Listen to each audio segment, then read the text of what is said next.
Hello everyone. तो आज का टॉपिक है वो है डेंटिजरस सिस्ट और फॉलिकुलर सिस्ट। तो डेंटिजरस सिस्ट और फॉलिकुलर सिस्ट बहुत बहुत इम्पोर्टेंट है। ओरल पैथोलॉजी के अंदर केवल 2 से 3 या 4 टॉपिक हैं जो पढ़ने मस्ट है। एमिलोब्लास्टोमा, डेंटिजरस सिस्ट और ओकेसी ओर्निजेनिक केरेटोसिस्ट। ये 2-3 चीज़ें तो आनी ही चाहिए क्योंकि हर दूसरी तीसरी एग्ज़ाम में ये पूछा जाता है। लोग ऐसे टाइप क्वेश्चन पूछते हैं डेंटिजरस सिस्ट पे, या फिर 5 मार्कर, या फिर वाइवा में तो बहुत क्वेश्चन आते हैं। ठीक है, और नीट एमडीएस में भी बहुत क्वेश्चन आते हैं इससे, तो बहुत ही इम्पोर्टेंट है। ठीक है, बहुत इंपॉर्टेंट टॉपिक है। तो हम डेंटिजरस सिस्ट के बारे में, और इसका दूसरा नाम है फॉलिकुलर सिस्ट, इसके बारे में आज पढ़ेंगे। सिंपल है, कुछ नहीं है। डेफिनेशन क्या है? डेफिनेशन ये क्या, ओर्निजेनिक सिस्ट है। तो ओर्निजेनिक सिस्ट है और ये क्या करती है, एक जो इम्पेक्टेड टूथ है उसके क्राउन को सराउंड करती है। ठीक है, ये फॉर्मेशन कैसे होता है इसका? जो रिड्यूस इनेमल एपिथेलियम है और जो क्राउन का इनेमल सरफेस है उसके बीच में फ्लूइड एक्युमुलेशन हो जाता है, और उसकी वजह से क्या होता है, इसका फॉर्मेशन होता है सिस्ट का। ठीक है, और क्राउन होता है वो सिस्ट के ल्यूमन में हमेशा प्रेजेंट रहता है। जो क्राउन है वो only crown, not root, only crown. तो ये एक सिंपल सी डेफिनेशन है, बस इसको अपने को जोड़ के तोड़ के मरोड़ के अपने को एक डेफिनेशन बनानी है। सिस्ट ओर्निजेनिक है, सराउंड करती है क्राउन को। तो क्या बोल रहा है ये डेफिनेशन, क्या बोल रही है? Define as an odontogenic cyst surround the crown of the an impacted tooth. ठीक है, caused by the fluid accumulation between the reduced enamel epithelium and the enamel surface of the crown.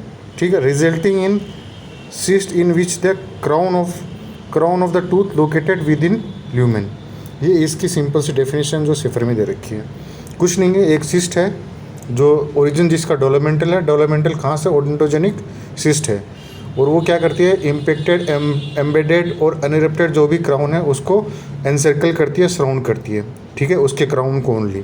ठीक है, ये बनती कैसे है? रिड्यूस इनेमल एपिथेलियम और जो इनेमल सरफेस है क्राउन के उसके बीच में फ्लूइड एक्युमुलेशन हो जाता है, उसकी वजह से सिस्ट फॉर्मेशन होता है, और इसकी ल्यूमेन के अंदर हमेशा क्राउन प्रेजेंट रहता है। तो बड़ी सिंपल सी डेफिनेशन है, ये लिख देनी है जब भी कोई क्वेश्चन आए तब। अब क्वेश्चन आता है कि most common odontogenic cyst, most common developmental, ये याद रखना एग्जाम में। अगर एग्जामिनर पूछे या फिर नीट एमडीएस में पूछे कि मोस्ट कॉमन डेवलपमेंटल ओडेंटोजेनिक सिस्ट कौन सी है, तो वो है डेंटिजरस सिस्ट।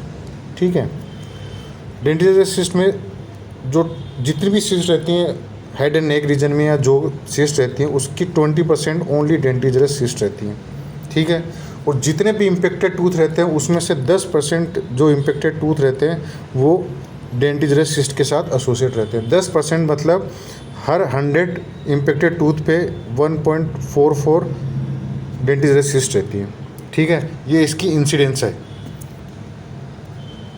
नेक्स्ट है क्लिनिकल फीचर, क्या रहता है? एसोसिएट रहता है। ये अपन ने ये बार बार यही आएगा इसमें, एसोसिएट रहता है with crown of the impacted tooth. Impacted हो सकता है, एम्बेडेड हो सकता है और अनइरप्टेड हो सकता है। ठीक है, इन तीनों कंडीशन में ये सिस्ट एसोसिएट रह सकती है। कभी कभी, नॉट ऑलवेज, बट कभी कभी कॉम्प्लेक्स और जो कंपाउंड ओडेंटोम होता है उसके साथ भी एसोसिएट रहती है, उसके चारों तरफ भी सिस्ट रहती है, जिसको बोलते हैं डेंटिजरस सिस्ट। सुपरन्यूमरी जो इम्पेक्टेड टीथ होता है उसके साथ भी एसोसिएट हो सकती है। अब याद रखना मोस्ट कॉमन साइट है वो क्या है इसकी? Mandibular third molar. जो मोस्ट इम्पेक्टेड टीथ रहता है मैंडिबुलर थर्ड मोलर, तो पहले सबसे ज़्यादा प्रेजेंट रहती है mandibular third molar, impacted mandibular third molar region में, then maxillary third molar, impacted maxillary third molar, and then impacted maxillary cuspid. ये सीक्वेंस है इम्पेक्शन की भी और जो डेंटिजरस सिस्ट है उसके मोस्ट कॉमन साइट की भी। ठीक है, तो याद रखना सबसे मोस्ट कॉमन है mandibular third, impacted mandibular third molar. Next कब दिखती है ये? एज होती है 2nd और 3rd decade of the life, तो 20 से 30 साल के बीच में दिखती है। मेल में स्लाइटली प्रीडिलेक्शन रहती है, मेल में स्लाइटली मोर रहती है। 3:2 का रेशियो रहता है, 3:2 का रेशियो रहता है। मोस्ट कॉमन जो मोस्टली जो सिस्ट रहती हैं वो जितनी भी सिस्ट रहती हैं डेंटिस सिस्ट सोलिटरी रहती हैं, सिंगल रहती हैं। बट ये याद रखना, ये इम्पोर्टेंट है, ये एग्ज़ाम में पूछते हैं, हमेशा वाइवा में पूछते हैं, नीट एमडीएस में बहुत बार पूछा गया है। बायलेटरल मल्टीपल डेंटिस सिस्ट कहाँ प्रेजेंट रहती हैं? रेयर होती हैं, बट दो सिंड्रोम रहते हैं, क्लिडोक्रेनियल डिस्प्लेजिया और मोरुटेक्स लेम्बिस सिंड्रोम। ये दोनों सिंड्रोम में मल्टीपल बायलेटरल डेंटिस सिस्ट, मतलब दोनों तरफ, जो कि दोनों तरफ प्रेजेंट रह सकती हैं, मैक्सिला और मैंडिबल में, दोनों में, और मल्टीपल होती हैं, एक नहीं होती, मल्टीपल होती हैं। बाकी multiple bilateral dentigerous cyst very very rare, but ये दो सिंड्रोम में दिखता है। इसका कैपेबिलिटी पोटेंशियल रहता है डेंटिस सिस्ट का कि ये कभी कभी बहुत अग्रेसिव लीजन बन जाता है, अग्रेसिव नेचर, बहुत अग्रेसिव हो जाता है इसका, ठीक है। अग्रेसिव नेचर की वजह से क्या करता है, ये बोन एक्सपांसन करता है, जो बाइकोटिकल एक्सपांसन, जो बोन का बाइकोटिकल एक्सपांसन करता है। इसकी वजह से फेशियल एसिमेट्री होती है, पेशेंट को डिस्कम्फर्ट होता है, पेन तो नहीं होता डेंटिस सिस्ट में भी इनिशियली। अगर सेकेंडली इन्फेक्टेड है तो पेन हो सकता है, बट इनिशियली पेन नहीं होता, केवल डिस्कम्फर्ट होता है और एसिमेट्री होती है, फेशियल एसिमेट्री। ये जो एडजेसेंट टूथ है उस पर प्रेशर डालता है, उसकी वजह से क्या होता है, उनकी जो रूट है वो रिजॉर्प्शन होती है और एक्सट्रीम डिस्प्लेसमेंट होता है, मतलब अपनी जगह से कहीं और चला जाता है टूथ और रूट रिजॉर्प्शन होता है, ठीक है। और कभी कभी hollowing out of the entire ramus, hollowing out of the entire ramus दिखाता है। तो facial asymmetry, extreme displacement of the tooth, root resorption of the adjacent tooth and hollowing out of the entire ramus. Hollowing out अपन देखेंगे तो suppose ये mandible है अपना, ये सपोज़ ये पूरा मैंडिबल है, तो ये क्या है, ये टूथ इम्पेक्टेड टूथ है, उसके साथ एसोसिएट है, और ये पूरा का पूरा डेंटिड्रस सिस्ट है ये। तो यहाँ पे ये क्या कर रहा है, यहाँ पे ये रूट रिजॉर्प्शन कर रहा है, इस टूथ की रूट रिजॉर्प्शन करेगा, इस टूथ को डिस्प्लेस कर सकता है, ठीक है। तो डिस्प्लेसमेंट कर सकता है, और लीजन इतना बड़ा होता है पूरे एंटायर रेमस को इन्वॉल्व करता है, और कभी कभी कोंडाइल को भी, और कोरोनोइड प्रोसेस और कोंडाइल को भी इन्वॉल्व करता है। इसकी वजह से क्या होता है, जो ये इम्पेक्टेड टूथ है वो नीचे इन्फीरियर बॉर्डर के पास चला जाता है बिकॉज ऑफ द प्रेशर, ठीक है, पुश करता है ये। तो ये जो इफेक्ट होता है उसको होलोइंग आउट इफेक्ट बोलते हैं, पूरे रेमस को एक साथ इन्वॉल्व करता है, कभी कभी कोंडाइल को भी इन्वॉल्व करता है, inferior border of the mandible involve करता है। और तो इतना बड़ा लीजन जब होगा तो thinning out of the inferior border का थिनिंग आउट हो जाएगा, थिनिंग आउट हो जाएगा तो जो फ्रैक्चर ऑफ द मैंडिबल होता है, pathological fracture of the mandible, उसके चांसेस बढ़ जाते हैं, pathological fracture of the mandible के चांसेस बढ़ जाते हैं। अगर लीजन बड़ा है तो pathological fracture of the mandible के चांसेस बढ़ जाते हैं, ठीक है, ये याद रखना। नेक्स्ट है, ये है पैथोजेनेसिस। पैथोजेनेसिस क्या होता है, इसका पैथोजेनेसिस सिंपल सा पैथोजेनेसिस है। पैथोजेनेसिस अपन ने देखा ही है। तो ये टूथ डेवलप हो रहा है, तो ये टूथ है, टूथ डेवलप हो रहा है, ये जो इनेमल एपिथेलियम है, ये जो पूरी दिख रही है जो इसको सराउंड करती है, ये रिड्यूस्ड इनेमल एपिथेलियम है, रिड्यूस्ड इनेमल एपिथेलियम है, और ये सरफेस ऑफ द क्राउन है, ये क्राउन का जो इनेमल सरफेस है वो है। इसके बीच में ये फ्लूइड एक्युमुलेशन हो जाता है, इसकी वजह से सिस्ट फॉर्मेशन होता है। सिंपल है, बट एक बात याद रखना, रेडियोग्राफिकली कभी कभी क्या रहता है, नॉर्मल जो फॉलिकल रहता है रेडियोग्राफ में वो भी डेंटिड्रस सिस्ट दिखता है। तो उसके लिए क्या क्राइटेरिया है, जो नॉर्मल फॉलिकल रहता है रेडियोग्राफी 2 to 3 mm स्पेस रहता है, क्राउन और जो रेड्यूस इनेमल एपिथेलियम है उसमें 2 to 3 mm स्पेस दिखता है रेडियोग्राफी के लिए। किसमें, नॉर्मल डेंटल फॉलिकल, नॉर्मल जो डेवलपिंग डेंटल फॉलिकल है, नॉर्मल डेवलपिंग डेंटल फॉलिकल, ठीक है, डेंटल फॉलिकल में। बट अगर ये स्पेस 2 to 3 mm से ज़्यादा, मतलब अगर ये स्पेस जो रिड्यूस इनेमल एपिथेलियम और जो सरफेस के बीच का स्पेस अगर ये 5 mm से ज़्यादा है, अपने को रेडियोग्राफी के लिए दिख रहा है, तो मतलब ये डेंटिड्रस सिस्ट है। इसको एज अ डायग्नोस करेंगे अपन, डेंटिड्रस सिस्ट, ये याद रखना, ठीक है। और इधर मैं बताना भूल गया, इधर अगर मैंडिबल को इन्वॉल्व कर रहा है तो ये इन्फीरियरली चला जाता है टूथ। अगर मैक्सिला में अगर इम्पेक्टेड कैनाइन को कर रहा है तो कभी कभी जो सिस्ट है वो पुश करता है कैनाइन को, कभी कभी ऐसा लगता है कि कैनाइन साइनस में चला जाता है, या फिर ये करता है ओर्बिटल फ्लोर के ऊपर इम्पिंच करता है, और इसकी वजह से क्या होता है, पेशेंट को एक्यूट साइनोसाइटिस होता है। तो ये किस में दिखता है, जब इम्पेक्टेड मैक्सिलरी कैनाइन के साथ सिस्ट एसोसिएट रहता है। ठीक है, तो ये पैथोजेनेसिस सिंपल है, पैथोजेनेसिस हो गया।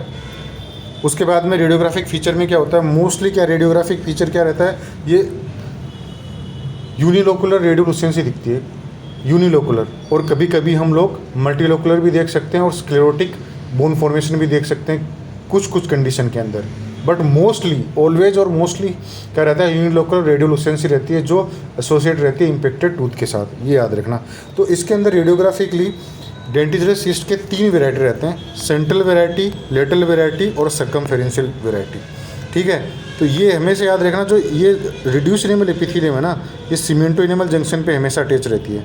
रिड्यूस इनेमल एपिथेलियम होती है वो हमेशा टूथ के सीमेंटो इनेमल जंक्शन पे, मतलब ये टूथ है, सपोज ये टूथ है, तो ये इसका सीमेंटो इनेमल जंक्शन है यहाँ पे, तो रिड्यूस इनेमल एपिथेलियम हमेशा यहाँ अटैच रहती है, हमेशा। तो इसके बीच में फ्लूइड एक्युमुलेशन होता है, उसकी वजह से क्या होता है, सिस्ट फॉर्मेशन होता है। तो ये सीमेंटो इनेमल जंक्शन पे जो एपिथेलियम है वो सीमेंटो इनेमल जंक्शन पे अटैच रहती है, ठीक है। तो अभी इन तीनों वेराइटी को देखेंगे अपन। तो ये है सेंट्रल वेराइटी, ये लेटरल वेराइटी और ये सर्कमफेरेंशियल वेराइटी। तो सेंट्रल वेराइटी में रिड्यूस इनेमल एपिथेलियम अटैच है सीजे पे, और केवल टूथ के क्राउन को एनसर्कल कर रही है, और जो क्राउन है वो सेंटर में है। तो इसकी वजह से क्या रहता है, चारों तरफ पे क्राउन पे सेम प्रेशर पड़ता है, सेम प्रेशर पड़ता है। इसकी वजह से जो क्राउन है वो मैंडिबल में, अगर इम्पेक्टेड मैंडिबुलर थर्ड मोलर है तो वो क्राउन को प्रेशर करता है, बिकॉज यहाँ पे फ्लूइड एक्युमुलेशन ज़्यादा हो रहा है। जैसे जैसे फ्लूइड एक्युमुलेशन ज़्यादा होगा तो ये प्रेशराइज करेगा क्राउन को नीचे की तरफ, और इसकी वजह से जो टूथ है साइज जैसे जैसे बढ़ेगी सिस्ट की, वैसे वैसे टूथ क्या करेगा, नीचे जाने की कोशिश करेगा, मतलब इन्फीरियर बॉर्डर की तरफ जाएगा। यही सेम अगर केनाइन है, मैक्सिडी इम्पेक्टेड मैक्सिडी केनाइन के साथ है, फ्लूइड एक्युमुलेशन होगा तो केनाइन को पुश करेगा ऑर्बिट या फिर साइनस के अंदर, ऑर्बिटल फ्लोर की तरफ या साइनस के अंदर, ठीक है। तो ये इसकी सेंट्रल वेराइटी है। लेटरल वेराइटी है, ये भी दिखती है, ये किस में दिखती है, केवल lateral portion. Reduce enamel epithelium हमेशा सीजे से जुड़े रह गई, पर जो रेडियोलुसेंसी होती है वो केवल लेटरल पोर्शन पे दिखती है, हाफ पार्ट पे दिखती है। क्यों? क्योंकि ये कंडीशन दिखती है, कभी कभी क्या रहता है, टूथ पार्शियली इरेप्टेड रहता है, तो पार्शियली इरेप्टेड है उसकी वजह से क्या रहता है, केवल हाफ ऑफ द क्राउन होता है वो केवल सिस्ट के ल्यूमेन के अंदर होता है, तो इसको बोलते हैं लेटरल टाइप। और सर्कमफेरेंशियल में क्या रहता है, पूरा सर्कमफेरेंशियल मतलब ये टूथ है, तो ये जो रिड्यूस इनेमल एपिथेलियम है यहीं जुड़ी रहती है, यहीं से होती है, पर रेडियोग्राफिकली क्या रहता है, ये ऐसे ऐसे फॉर्म करता है ऐसे, और यहाँ से आके ऐसे जुड़ देता है। तो जो सिस्ट होती है वो बहुत बड़ी होती है, उसकी वजह से क्या रहता है, ऐसा लगता है कि पूरे टूथ को एनसर्कल कर रही है, इस पूरे टूथ को सराउंड कर रही है, इसलिए इसको सर्कमफेरेंशियल टाइप बोलते हैं। बट हमेशा याद रखना, जो रिड्यूस इनेमल एपिथेलियम है वो सीजे से ही जुड़ी रहती है, इसमें भी सीजे से जुड़ी रहती है, इसमें भी सीजे और इसमें भी सीजे से। तो ये 3 है, सेंट्रल टाइप, लेटरल टाइप और सर्कमफेरेंशियल टाइप, ये 3 वेराइटी हैं radiographic variety of the dentigerous cyst. ये देखो लेटरल टाइप है, इसमें हाफ ऑफ द पोर्शन ये क्राउन का पार्शियली इरेप्टेड है, और ये लेटरल वेराइटी दिख रही है, ठीक है, आधे क्राउन को एनसर्कल कर रही है रेडियोलुसेंसी, तो ये लेटरल वेराइटी है। ये रेडियोग्राफिक, ये देखो ये क्या है, ये पूरा टूथ है उसको पुश कर रही है रेमस के अंदर, क्योंकि जो सिस्ट है वो बहुत बड़ी है, सिस्ट बहुत बड़ी दिख रही है। और यहाँ पे तुम लोग देख सकते हो, यहाँ पे जो मोलर्स हैं उनकी रूट रिजॉर्प्शन दिख रहा है, दोनों मोलर्स का पूरा रूट रिजॉर्प्शन है, ठीक है। तो ये रूट रिजॉर्प्शन दिख रहा है इसके अंदर, ठीक है। और यहाँ पे इतना बड़ा लीजन है कि जो इन्फीरियर बॉर्डर ऑफ मैंडिबल है वो पूरा थिन आउट हो गया है, एकदम थिन लाइन दिख रही है। तो ऐसी कंडीशन में क्या रहता है, जो फ्रैक्चर है, pathological fracture of the mandible होने के चांसेस बढ़ जाते हैं। तो एक बात याद रखना, ट्रीटमेंट में बताऊंगा मैं, जो ऐसी कंडीशन है, सिस्ट बहुत लार्ज है, तो ऐसी कंडीशन में हम सर्जिकल एक्सीजन नहीं कर सकते। जैसे ये है, ये सिस्ट है, तो इस सिस्ट के अंदर क्या करेंगे, हम इजीली सर्जिकल एक्सीजन कर देंगे। क्यों? ये बहुत छोटी सिस्ट है, ये किसी चीज़ को इफेक्ट नहीं कर रही, इस टूथ को बिल्कुल इफेक्ट नहीं कर रही, और बोन को भी ज़्यादा अफेक्ट नहीं करी, तो हम इसको सर्जिकली, इसको पूरा एक्सरसाइज करके सर्जिकली निकाल देंगे, ठीक है, सिंपल सर्जिकल एक्सीजन कर देंगे। बट यहाँ पे सिस्ट बहुत बड़ी है, और अगर इसको निकालने की ट्राई करेंगे तो यहाँ पे पैथोलॉजिकल फ्रैक्चर होने के चांसेस हैं, ठीक है। और अदर यहाँ पे 9 आती है तो यहाँ से इंफीरियर लेवल 9 आती है यहाँ से, तो उसका डैमेज होने के चांसेस हैं। तो ऐसी कंडीशन में हम क्या करते हैं, पहले सिस्ट का मास सुपलाइजेशन करते हैं। मास सुपलाइजेशन अपन पढ़ेंगे। मास सुपलाइजेशन में क्या होता है, जो बड़ी सिस्ट होती हैं, लार्ज जितने भी लीजन होते हैं, जैसे ओकेसी होती है, लार्ज लीजन होते हैं, या डेंटिजरस सिस्ट है, तो उसको क्या करते हैं, ओपन कर देते हैं। ओपन करके और जो एपिथेलियम है वो जो अपनी ओरल एपिथेलियम है उसके साथ अटैच करके ओपन करके छोड़ देते हैं, ठीक है। तो जैसे जैसे सिस्ट का साइज घटेगा, साइज घटता जाएगा टाइम के साथ, ठीक है। इसका फ्लूइड निकल जाएगा, पूरा निकाल देंगे, इसको क्लीन कर देंगे, तो सिस्ट का साइज कम हो जाएगा। उसके बाद में अपन जो क्या रहते हैं, जो सिस्टिक लाइनिंग है उसका पूरी का जो लीजन छोटा हो जाएगा। सपोज अभी तो बहुत बड़ा लीजन है, ये लीजन बहुत बड़ा है, मैंने मास सुपलाइजेशन कर दिया, इसका मास सुपलाइजेशन कर तो लीजन श्रिंक हो गया, श्रिंक, केवल इतना ही बड़ा रह गया लीजन। मैं क्या करूँगा, इस लीजन को सर्जिकल एक्सcision कर दूंगा उसके बाद। तो इससे क्या रहता है, जो पैथोलॉजिकल फ्रैक्चर है वो होने के चांसेस कम हो जाते हैं। साथ में जैसे जैसे लीजन श्रिंक करेगा तो बोन फॉर्मेशन भी स्टार्ट हो जाएगा नीचे से, ठीक है। और जो वाइटल स्ट्रक्चर है, नर्व होता है, उसको डैमेज होने के चांसेस भी ड्यूरिंग द सर्जरी कम हो जाता है। तो ये दो मैं बात करूँगा, बट ये दो क्या रहता है, ये दोनों जो ट्रीटमेंट जो ऑप्शन है यही है अपने पास डेंटिजरस सिस्ट में, या तो सर्जिकल एक्सcision छोटी है तो, और लार्ज है तो मास सुपलाइजेशन कर देंगे। इसलिए यहाँ समझा रहा हूँ ट्रीटमेंट, क्योंकि ये रेडियोग्राफिकली अच्छे से समझ में आ जाए। यहाँ पे भी देख लो, यहाँ पे ये सेंट्रल वेराइटी टाइप सेंटर में है। अब यहाँ पे क्या है, अब यहाँ पे जो मैं बता रहा था वही चीज़ है। यहाँ पे ये फॉलिकल है, ये देखो यहाँ पे भी रेडियोलुसेंसी दिख रही है, पर रेडियोलुसेंसी 5 mm से ज़्यादा नहीं है, तो इसको हम डेंटिजरस सिस्ट नहीं बोलेंगे। ये है क्या है, जो डेवलपिंग टूथ है उसकी नॉर्मल डेंटल फॉलिकल है जो सराउंड कर रही है टूथ को, ठीक है। बट यहाँ पे क्या है, ये साइज़ 5 mm से ज़्यादा है, ये 5 mm से ज़्यादा है, तो मैं क्या बोलूँगा, ये डेंटिजरस सिस्ट है। और ये नॉर्मल, ये डेंटिजरस सिस्ट नहीं है, नॉर्मल डेंटल फॉलिकल है, तो ये रेडियोग्राफी से लिया था कि तुम डेंटिजरस सिस्ट और डेंटल फॉलिकल को डिफरेंशिएट, मतलब रेडियोग्राफिकली अपन डिफरेंशिएट कर सकते हैं। यहाँ पे देखो, ये है 1 2 3 4 5, ठीक है, यहाँ पे 6 7, तो बायलेटरली और मल्टीपल डेंटिजरस सिस्ट दिख रही हैं। तो ये हमने पढ़ा था 2 सिंड्रोम में दिखती हैं, क्रेनियल डिस्प्लेजिया और दूसरा है मारुटोक्सी-लेम्बी सिंड्रोम। 2 सिंड्रोम है इसके अंदर दिखती है, ठीक है, याद रखना, नाम याद रखना। ये है ये कॉम्प्लेक्स ओडेंटोम है, उसके साथ ये डेंटिजरस सिस्ट इसको सराउंड कर रही है, ठीक है। ये कॉम्प्लेक्स ओडेंटोम के साथ दिख रही है। ये फ़ोटो सब इंटरनेट से लिए, सब आर्टिकल से लिए, इंटरनेट से लिए। ये है ग्रोस। तो जब अपन सर्जिकल एक्सcision करते हैं, ग्रोस स्पेसिमेन अपन पास ऐसा आता है, स्पेसिमेन, ठीक है, ग्रोस स्पेसिमेन ऐसा आता है।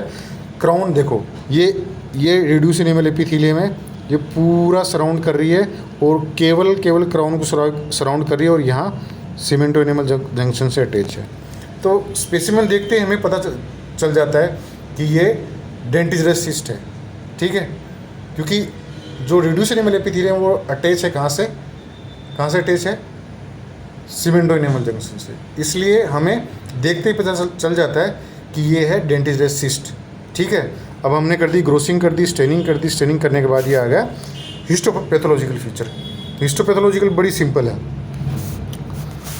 इसमें अपने को 2 चीज़ें याद रखनी है हमेशा। लाइनिंग एपिथेलियम याद रखनी है of the reduced enamel epithelium, और दूसरे याद रखना है ओडेंटोजेनिक एपिथेलियल एंड। तो ये टूथ है, तो ये इनेमल है टूथ का, ये इनेमल स्पेस है, इनेमल तो चला गया अपने प्रोसेसिंग की। ये डेंटाइनल ट्यूब्यूल है, ये डेंटिन है, ठीक है। तो ये इनेमल है और ये सीमेंटम है। ये जो ब्लू कलर की दिख रही है हेमोटॉक्सिन से बनाई है, वो सीमेंटम है। तो ये जो जंक्शन है, ये जो जंक्शन है इसको बोलते हैं, ये जो जंक्शन है अपना, ये जंक्शन है सीमेंटो इनेमल जंक्शन। तो यहाँ से एक एपिथेलियम जुड़ी हुई है, ये जो एपिथेलियम है इसको बोलते हैं रिड्यूस इनेमल एपिथेलियम, ठीक है, रिड्यूस इनेमल एपिथेलियम है ये। तो इसमें 2 to 3 सेल लेयर होती हैं, ठीक है। थिन लेयर रहती है, स्ट्रेटिफाइड स्क्वेमस एपिथेलियम रहती है, स्ट्रेटिफाइड स्क्वेमस एपिथेलियम लाइनिंग रहती है ल्यूमेन की, और इसके अंदर रेटेपेक्स नहीं दिखते। रेटेपेक्स फॉर्मेशन डेंटिस सिस्ट में नहीं दिखता, बट अगर इन्फेक्टेड है सेकेंडरी तो हम लोगों को थिन और लॉन्ग रेटेरिजेस दिख सकते हैं अगर इन्फेक्टेड है। दूसरा जो कनेक्टिव टिश्यू है वो क्या है, उसमें इमेच्योर कनेक्टिव टिश्यू है, मिक्सोमेटस रहता है कनेक्टिव टिश्यू, उसके अंदर ओडेंडोजेनिक एपिथेलियल आइलैंड दिखते हैं, बाकी ब्लड वेसल्स दिखती हैं, फाइब्रोब्लास्ट दिखते हैं और न्यूमरस कोलेजन फाइबर दिखते हैं। तो ये बेसिक हिस्टोलॉजी है किसकी, डेंटिस सिस्ट की।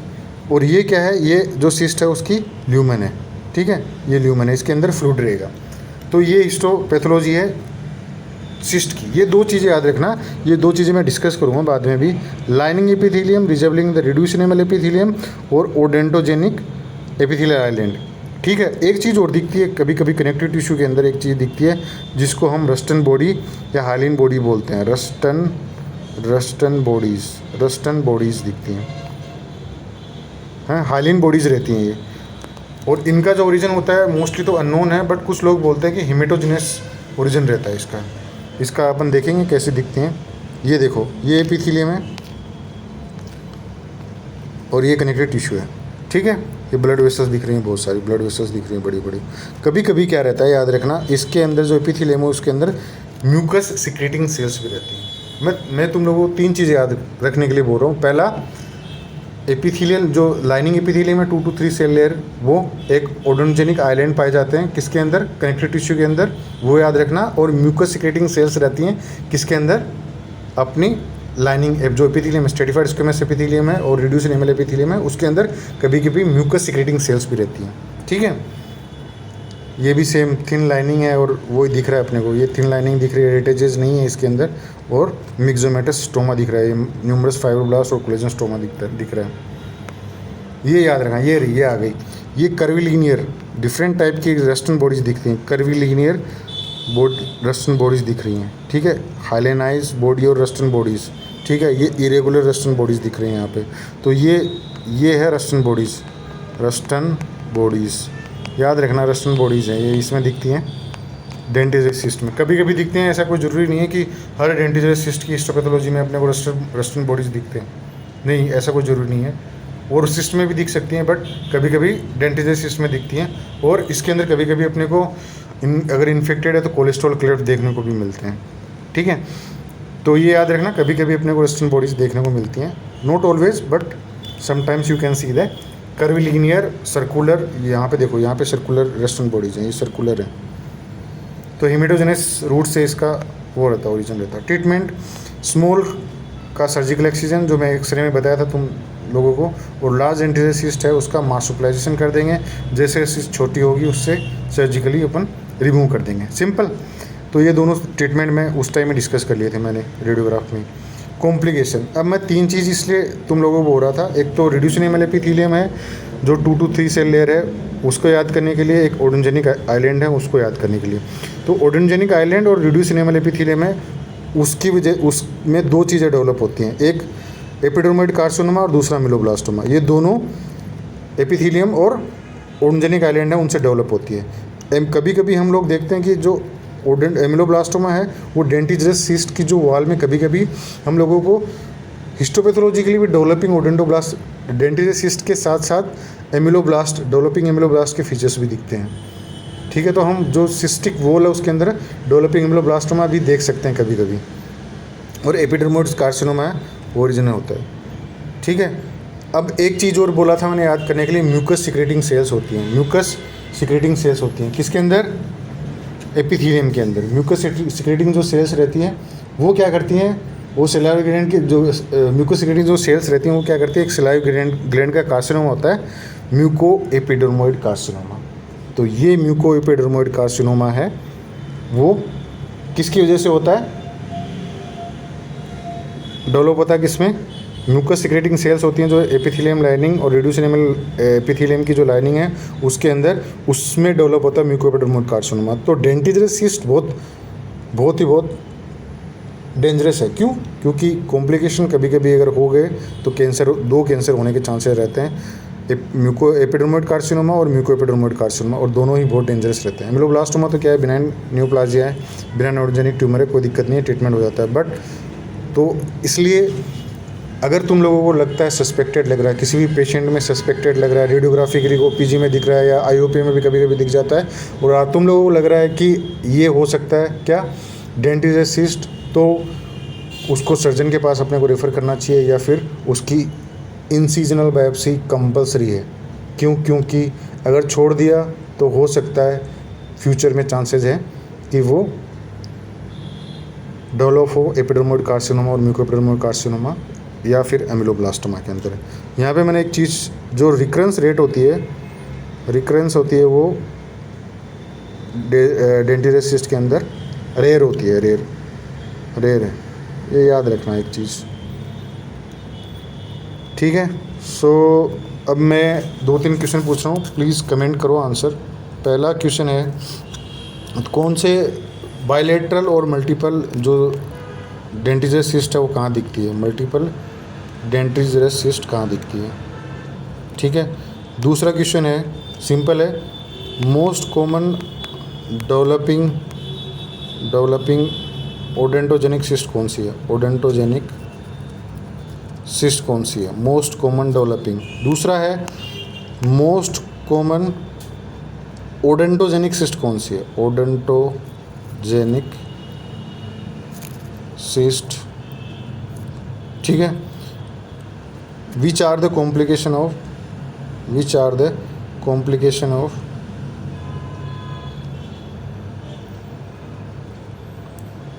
डेंटिस सिस्ट, ठीक है। ये क्वेश्चन है, ये हो गया पहला, ये हो गया दूसरा, ये हो गया तीसरा, ये चौथा, ठीक है। पांचवा क्वेश्चन है अपने पास, कॉम्प्लिकेशन हो गया, ओडेंटोजेनिक सिस्ट हो गया, ठीक है। What is the other name of dentigerous cyst, ठीक है। छठा क्वेश्चन है, what are criteria for differentiation between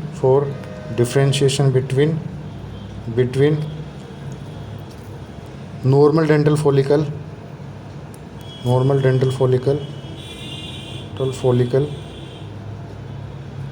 and dentigerous cyst, ठीक है। So these are the 6 questions, please answer in comment section, ठीक है। So this is about the dentis cyst. Next upon OKC के बारे में पढ़ेंगे, रेडिकुलर सिस्ट के बारे में पढ़ेंगे, ठीक है। COC कैल्सिफाइंग ओडेंटोजेनिक सिस्ट है, उसके बारे में पढ़ेंगे, सब सिस्ट के बारे में अपन पढ़ेंगे। So please do like, share and subscribe my channel Leela education hub, ठीक है। जो भी टॉपिक नहीं समझ में आए प्लीज़ बताओ, अपन सब कवर करेंगे, सिंपल वे में कवर करेंगे, और हर टॉपिक के साथ अपन डिस्कस करेंगे कौन सा क्वेश्चन एग्ज़ाम में आता है और कौन से क्वेश्चन नीट MDS एग्ज़ाम में पूछे जाते हैं, ठीक है। एक ये पूछ सकते हैं, मैं भूल गया था, 7 नंबर क्वेश्चन और लिख लो, एक क्वेश्चन नंबर 7 और लिख लो। जो रस्टन बॉडीज़ हैं, रस्टन बॉडीज़, उनका ओरिजिन क्या है, बॉडीज़ का ओरिजिन क्या है, ठीक है। What is the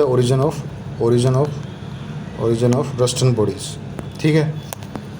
so this is about dentis cyst. So please do like, share and subscribe, don't forget to press bell icon so you can see the new videos. So this is about the dental cyst. Thank you so much. Thank you. Please comment करो, answer करो, तुम लोगों को समझ में आया कि नहीं समझ में आया, ठीक है। Thank you so much guys.